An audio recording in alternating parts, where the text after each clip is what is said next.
Hi అండి, I'm doctor Sudheer Reddy from Anvik hospital. So ఈరోజు topic ఏంటంటే ఇంజరీ అవుతుంటుంది. Like most of times knee joint injury అవుతుంటుంది. ఇంజరీ అయిన తర్వాత ఎక్కడో వెళ్తారు, ఒక హాస్పిటల్కి వెళ్తారు, ఎక్స్రే చూస్తారు, ఎక్స్రే నార్మల్ ఉందని చెప్పేస్తారు. తర్వాత వీళ్ళు నార్మల్ నడుస్తూ ఉంటారు.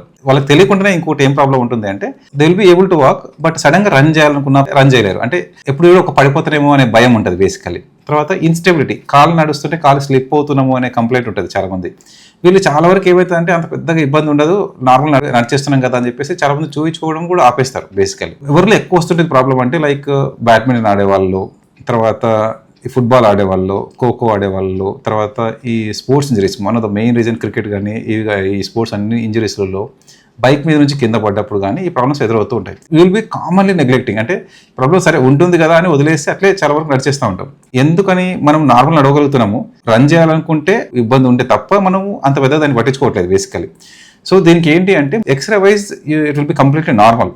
మధ్యలో లిగమెంట్స్ ఉంటాయి బేసికలీ. ఆ లిగమెంట్స్లో ఇంజరీ ఉంటేనే ఈ ప్రాబ్లం అనేది ఉంటుంది బేసికలీ. మీకు డైలీ లివింగ్ యాక్టివిటీస్కి ఎటువంటి ప్రాబ్లం లేదు, నార్మల్ యాక్టివిటీస్ నేను చేయగలుగుతున్నా, స్పోర్ట్స్ యాక్టివిటీస్ పార్టిసిపేట్ చేయాలనుకుంటే కూడా నేను చేయగలుగుతున్నా అంటే మాత్రం you can ignore that. But regularly and off if it is giving a problem, ఊరికే పోయి చేయాలనుకుంటే నువ్వు చేయలేకపోతున్నావు అంటే మాత్రం compulsory don't ignore this. So మీ ఆర్థోపెడిక్ సర్జన్ కలవండి, వాళ్ళు క్లినికల్ ఎగ్జామిన్ చేస్తారు. మోస్ట్ ఆఫ్ ద టైమ్స్ క్లినికల్గానే దే విల్ టెల్ యూ, అంటే లైక్ ఏ ప్రాబ్లం ఉందండి, మీరు ఈ ప్రాబ్లంతో సఫర్ అవుతున్నారు అని చెప్పేసి వాళ్ళు compulsory they will guide you. కొంతమందిలో మాత్రమే they need one MRI scan. అట్లా ఎంఆర్ఐ స్కాన్ అడ్వైజ్ అయినప్పుడు మనకు they will get a clear picture.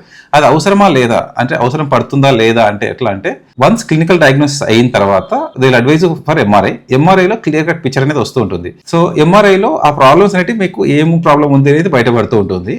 వచ్చిన తర్వాత దానికి మెడికేషన్స్తో అవసరం పడుతుందా, లేకపోతే ఫిజియోథెరపీ అవసరం పడుతుందా, లేకపోతే సర్జరీ అవసరం పడుతుందా అనేది మీ orthopaedic surgeon they will explain you.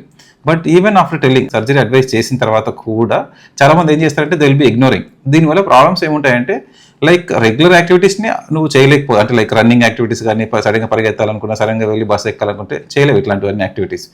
అలానే కాకుండా ఆర్థరైటిస్, అంటే స్ట్రైట్ ఉండాల్సిన కాలు పక్కకు పోయి ఇన్స్టెబిలిటీ వండిపోవడం వల్ల ఆ అరుగుదల చేంజెస్ అనేవి కూడా తొందరగా వస్తాయి. అంటే నీకు 60కి 65కి రావాల్సిన ఇబ్బందులు 40కే మనకు డెవలప్ అవుతూ ఉంటాయి బేసికలీ. అందుకే వీలైనంత వరకు don't neglect this injuries. Okay, thank you.